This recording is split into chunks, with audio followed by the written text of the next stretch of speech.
Você já teve algum sangramento fora do período menstrual? O sangramento uterino anormal, que tem a sigla SUA, pode ter várias causas que, inclusive, podem coexistir no nosso corpo. Para facilitar o diagnóstico, a medicina contemporânea organizou a classificação na sigla chamada PALM-COIN, que auxilia profissionais da saúde e nós, pacientes consultantes, no cuidado com a nossa saúde menstrual, reprodutiva e sexual. Quais as causas desse sintoma, tratamento e sinais que a gente deve prestar atenção? Eu me chamo Tassiana Fortunati, comunicóloga, diretora audiovisual, terapeuta educadora menstrual, e esse é Podcast Eu Menstruo, conversas abertas sobre menstruação que vai muito além de fertilidade, sim. E eu me chamo Beatriz Sabot, educadora e terapeuta menstrual, mestre em bioética, e esse podcast existe para educar sobre menstruação e dar visibilidade a ela. Para que a gente consiga chegar em mais pessoas, você pode contribuir com a assinatura mensal de qualquer valor, 5, 10, 20, 50, no Apoia-se, ou um Pix para podcasteumenstruo@gmail.com. E se você conhece alguma comunidade ou grupo para que a gente possa expandir esse conteúdo, fale com a gente pelo e-mail ou redes sociais, @eu.menstruo. Para o episódio de hoje, no quadro Papo com a Gine, com a nossa amada Fernanda Schier, nossa médica ginecologista e obstetra, o tema é sangramento uterino anormal. E Fê, já quero saber quão comum são esses sintomas em consultório. Oi, meninas amadas. Então, tema muito legal, super importante e super comum do dia a dia no consultório. Sangramento uterino anormal é um sintoma, né, que pode envolver vários diagnósticos, como a Tassi falou aí na introdução, né, e uma das siglas que ajuda é PALM-COIN, mas a gente já vai falar mais sobre isso. Se a gente pegar pacientes entre 30 e 50 anos, mais ou menos, é uma faixa etária bem clássica para a gente apresentar uma grande porcentagem dessa queixa. É importante falar, né, sobre esse assunto, porque a queixa, ela faz com que acometa bastante a qualidade de vida, porque muitas dessas mulheres, elas às vezes deixam de sair de casa por causa dessa queixa de sangramento. E isso contribui ainda mais com essa desconexão dela com o corpo, porque muitas vezes ela não entende o que está acontecendo, ela acha que ela tem um problema. Claro que pode, mas geralmente tem tratamento.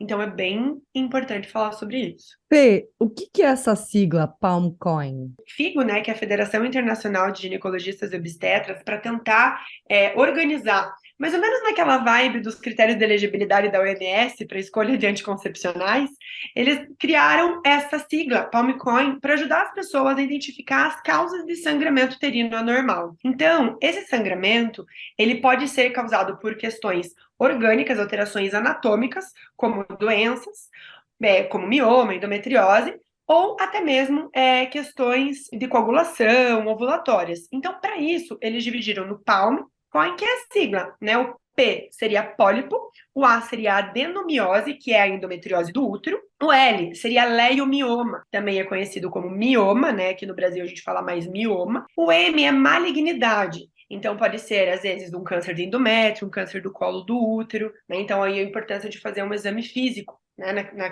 queixa de sangramento, fazer um exame especular, olhar o colo do útero, às vezes ali a gente já encontra a causa. E o COIN seria o C, coagulopatia, então ele vai ser mais comum em adolescentes, em jovens que sangram, tem uma menstruação volumosa, como aquela alteração de von Willebrand, sabe? Essas coagulopatias diferentes. A gente geralmente faz o diagnóstico em conjunto com o hematologista. Ovulatório, que a gente já falou sobre o SOP, mas também o sangramento na perimenopausa, o E, endometrial, que é algo que é bem interessante e difícil de diagnosticar.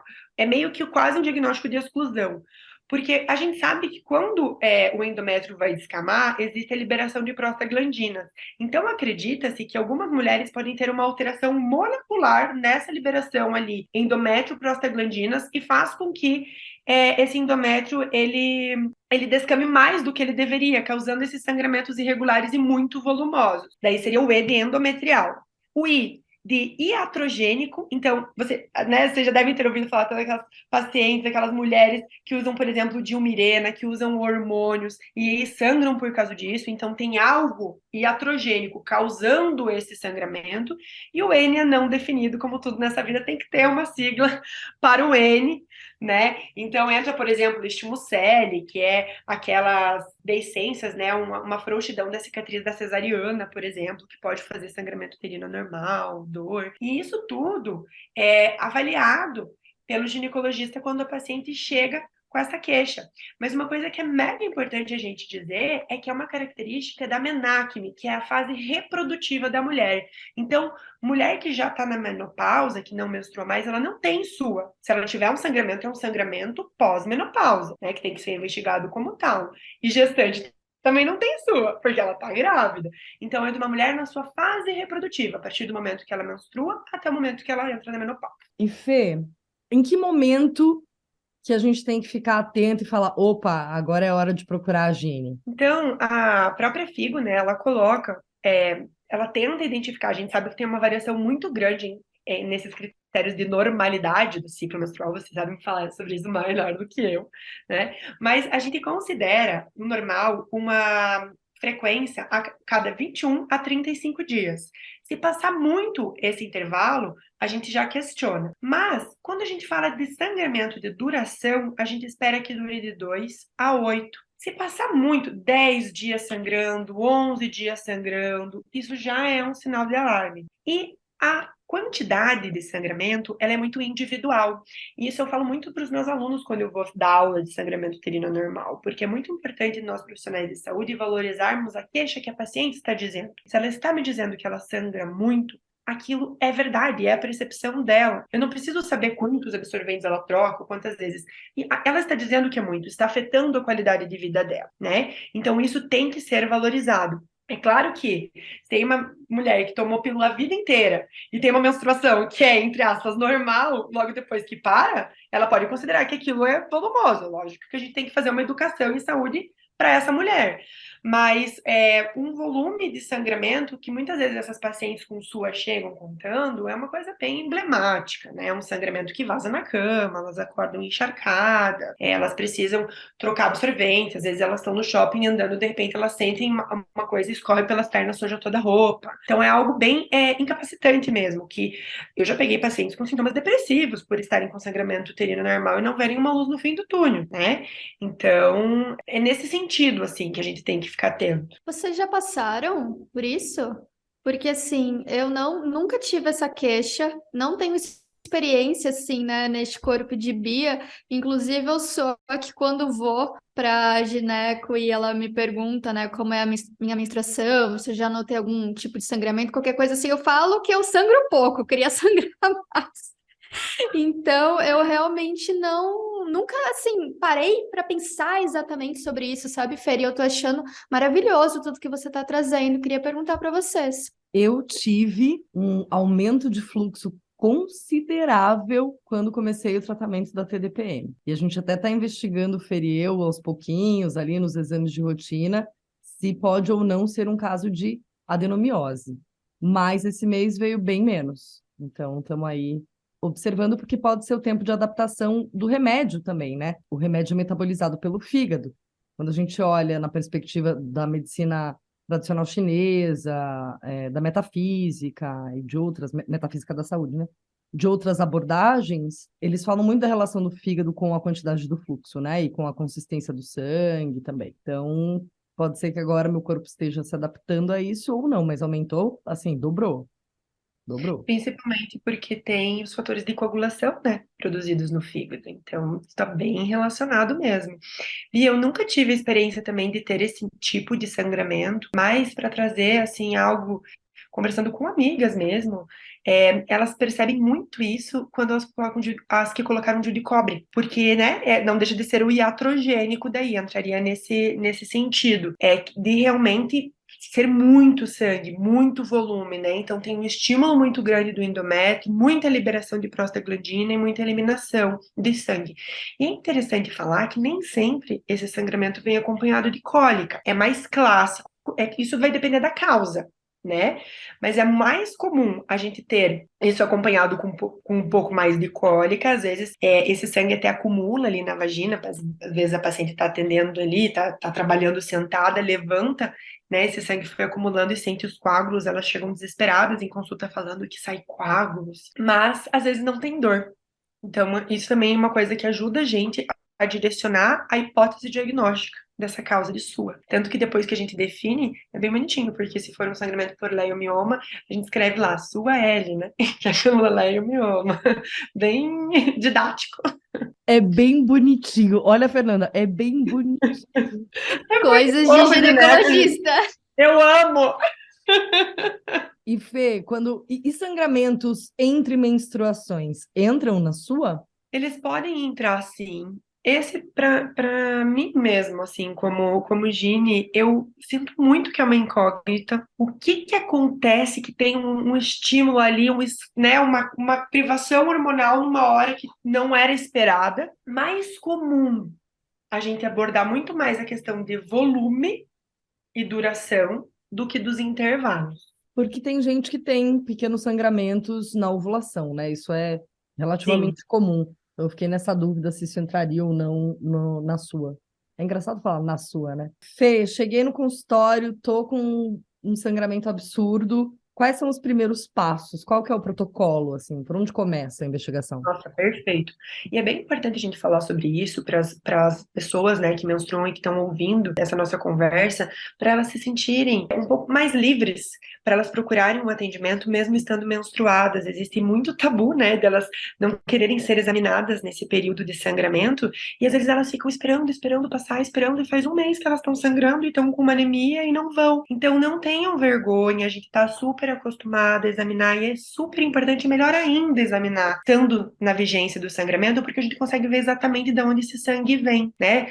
Então, a primeira coisa vai ser uma conversa, né, uma anamnese bem completa para entender se tem algum indício, né? Por exemplo, se a pessoa tem um sangramento e tem dor na relação sexual, puxa, será que não pode ser endometriose, né? Ou de repente sentir um peso na barriga, você vai examinar, tem um útero aumentado, pode ser um mioma. Então, a gente tem que fazer uma conversa bem boa e bem completa, e o exame físico. O exame físico, ele vai começar ali com o exame especular, para a gente olhar o colo do útero, ali às vezes a gente já consegue identificar, né, alterações, e depois a gente tem que fazer o toque vaginal, para a gente sentir se esse útero está aumentado ou não de volume. Ali a gente já consegue ter várias hipóteses, né, até a forma com que a paciente reage ao exame.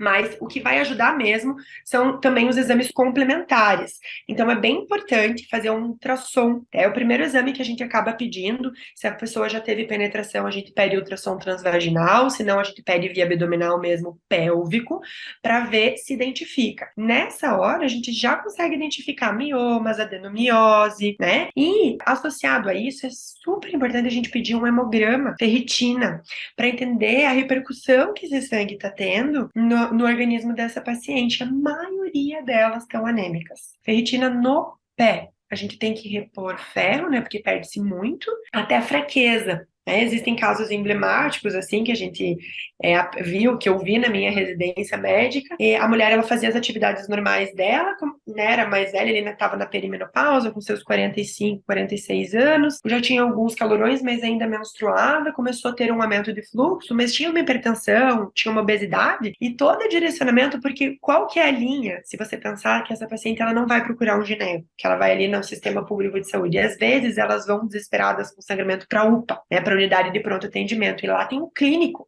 atendendo. E aí ela começa a contar para esse clínico que ela está se sentindo fraca, que ela não consegue mais subir as escadas, fazer as atividades do dia a dia dela. E esse clínico vai investigar uma insuficiência cardíaca, entendeu? Ele vai direcionar a visão dele totalmente oposta para o negócio. Quando, de repente, ela fala que tem sangramento, né? E chegou pra gente lá no hospital, daí transferida através da UPA, que não era nada de insuficiência cardíaca, era uma anemia zona por um mioma. Né? A gente vai fazer um episódio especial sobre miomas, porque eu acho que é um tema que é super oportuno, mas dependendo da localização, já dando um spoiler, da localização desse mioma, ele faz muito sangramento. E essa paciente tinha isso, tava com uma hemoglobina bem baixa, de 6, quase precisando fazer uma transfusão sanguínea, né? O normal é acima de 11, 12, então tava mais da metade o negócio. Então, olha como é importante a gente falar para os profissionais de saúde mesmo, porque essa, né, ó, a enfermeira que atendeu lá na UPA, A técnica de enfermagem, todo mundo tem que desconfiar e perguntar sobre o sangramento. A gente pode ter sangramento uterino normal leve, que está desconfortável ali, né? Mas também pode ter os agudos. E a gente vai dividir agudo e crônico, isso até é legal a gente falar. O agudo é uma coisa que começa um sangramento gigante, assim, do nada. Sempre tem que passar primeiro e pós-diagnóstico em abortamento. Então, eu sempre falo, mulheres em idade reprodutiva, com dor abdominal e sangramento intenso, façam beta-HCG. Obrigada. Né? Porque precisa fazer. Muitos profissionais de saúde esquecem de pedir esse exame tão importante. E o crônico é quando ela está observando isso se suceder há mais de 6 meses. Que daí é aquela que geralmente faz essa... Dá tempo, né, dela sentir esse cansaço nas atividades do dia a dia, não consegue mais limpar a casa do jeito que ela limpava, ir para o trabalho, ou não é mais tão efetiva nas reuniões, porque tá anêmica, por causa do sangue, entendeu? Então, a anamnese, a conversa e o exame físico é a coisa mais importante que tem. Até imagino você ouvinte indo no espelho, dando aquela olhadinha embaixo do olho ali, ó, pra ver que cor que tá. Se não tá anêmica. Eu não sei muito o que dizer, assim, eu tô, sei lá, fiquei imaginando essa situação, né? Inclusive, Fer, quando você falou de aborto, né? Quantas talvez não estão abortando, algo assim, mas já chega para receber apoio médico e pode, inclusive, sofrer algum tipo de preconceito ali, né? E Fer, qual que é o tipo, assim, de tratamento? Vai variar diante do diagnóstico, diante desse sintoma. Exato. O que eu sempre procuro trazer é que a gente não vai conseguir resolver naquela consulta o sangramento ali naquele dia. Às vezes elas vêm achando que elas já vão sair sem sangrar. Mas a gente desmistificar isso, explicar, a gente teve essa conversa que a gente está tendo agora, isso abaixa tanto a ansiedade dela, sabe? É tão bom. Então isso já faz parte do tratamento. Aí a gente vai investigar a causa e tratar conforme for a causa. Então, se for um mioma, dependendo da posição, às vezes a gente precisa tirar, né? Às vezes pode ser necessário realizar a interrupção ali da proliferação endometrial por pelo menos algum período, né? Tá com DIU, tá com negócio, às vezes tem que tirar. Mas tem uma coisa que a gente já pode fazer. Por quê? Hormônio, essas coisas, a gente não vai poder indicar de cara, assim, sem ter um diagnóstico. Mas, se a gente pensar no mecanismo que acontece o sangramento, que é a liberação de prostaglandinas, a gente pode fazer uma coisa muito segura, que é um anti-inflamatório. Então, eu não quero que a mulherada que está ouvindo isso, que se identifica com sangramento uterino normal, comece a tomar enlouquecidamente anti-inflamatório, porque pode machucar o estômago, né? Mas o anti-inflamatório, bem indicado, ele vai fazer com que diminua a liberação de prostaglandinas, reduza o fluxo e reduza a dor. Então, já é alguma coisa que a gente pode começar fazendo para essa paciente. E existe um outro medicamento que chama ácido tranexâmico. Vocês já ouviram falar? E vai ouvir em breve. Eu nunca ouvi falar, nunca ouvi. Vamos ver nos próximos semestres. O ácido tranexâmico ele é muito utilizado hoje em trauma para pessoas que têm sangramento, porque ele inibe a fibrinólise. Então, ele ajuda a reduzir sangramento. Então, na obstetrícia, a gente usa para hemorragia pós-parto, no trauma, para pacientes que estão com hemorragia, sei lá, do fêmur, usam. E nós usamos também na ginecologia para tentar ajudar a reduzir. É lógico que esses medicamentos, eles têm que ter uma indicação médica, né? E tem algumas contraindicações, por exemplo, se a pessoa tem uma insuficiência renal, histórico de trombose, talvez não seja interessante, né? Pelo risco de aumentar, né? A chance de ter trombose, etc. Mas são medicamentos que podem ajudar muito já e às vezes até resolvem o sintoma. Se aquela mulher já está ali no final, né, da vida reprodutiva, está só tendo aqueles sangramentos finais ali mais excessivos, né? Não achamos uma causa super ali que indique uma cirurgia, faz ali no final, quando menstrua, o anti-inflamatório, se adapta, fica bem, de repente para de menstruar e deu certo, entende? Então é importante ter esse apoio da ginecologista, porque daí ela está confiando no que está sendo feito e que estão olhando para a queixa dela, né? Valorizando e vendo que é verdade o que está acontecendo. E olhe para a sua alimentação também, né, criatura? Porque também tem bastante coisa na nossa alimentação que pode estimular um sangramento mais volumoso, que pode estimular a inflamação, olhar para os seus hábitos diários, né? E assim, vou repetir uma coisa que eu já falei algumas vezes, mas faz tempo que eu não falo. Se você sempre teve esse sangramento, é uma coisa, mas de repente esse sangramento mudou. Não se desespere, calma. A gente já falou várias vezes, por várias perspectivas diferentes aqui, o que pode alterar o seu sangramento, o seu fluxo, o seu ciclo. Observe isso por 1, 2 meses, vai se repetir, não vai se repetir, idealmente até por 3 meses, observe. Se continuar se repetindo, busque ajuda médica. Entretanto, todavia, eu, Tassi, falo. Se isso está te tirando sono, vai amanhã, porque só de você ficar na ansiedade, só de você ficar se estressando, só de elevar o seu nível de cortisol, pode piorar o quadro, pode desencadear outras coisas. Então, se bater o desespero, vai amanhã, vai procurar ajuda amanhã. Se você já é um pouco mais tranquilo e consegue seguir na sua observação, observa aí por 3 meses, se o quadro não mudar, ou se vierem outros sintomas mais graves, busque ajuda ginecológica. Gente, eu tô chocada, assim, tá realmente essa imagem, né, desse sangramento na minha cabeça, assim, e sentindo uma angústia. Então, que bom que a gente faz esse episódio, né, Fer? Muito obrigada pela seriedade, pela responsabilidade. Se você está nessa situação, por favor, busque ajuda, porque não é para você estar passando por isso, não é mesmo? E Fer, onde as pessoas podem conhecer melhor o seu trabalho? Pelo Instagram, no @doutora.ferschier. E Fê, hoje, neste dia, em uma palavra, a primeira, o que é menstruação para você? Percepção. Você que está com a gente, fez sentido? Obrigada pela companhia. Eu tenho certeza que a gente trouxe luz, que a gente esclareceu coisas que você não sabia e coisas que você tinha dúvida. Então fica a dica. Ou observe por mais tempo, ou se você já está convivendo com isso há um tempo, busque orientação de qualidade. Eu me chamo Tassiana e eu menstruo. Eu me chamo Beatriz e eu menstruo. Eu me chamo Fernanda e eu menstruo. Uma outra forma fácil e rápida de ajudar esse podcast é você seguir, ativar o sininho para não perder nenhum episódio e avaliar ele com 5 estrelas no Spotify. Os episódios também estão no Deezer e no YouTube. Você pode seguir a gente por lá. Esse foi o podcast Eu Menstruo, mas a conversa não acaba aqui. Ela continua no @eu.menstruo nas redes sociais. Se você ficou com alguma dúvida ou quer compartilhar uma experiência com a gente, manda texto, manda áudio no oi@eumenstruo.com. Beijo grande.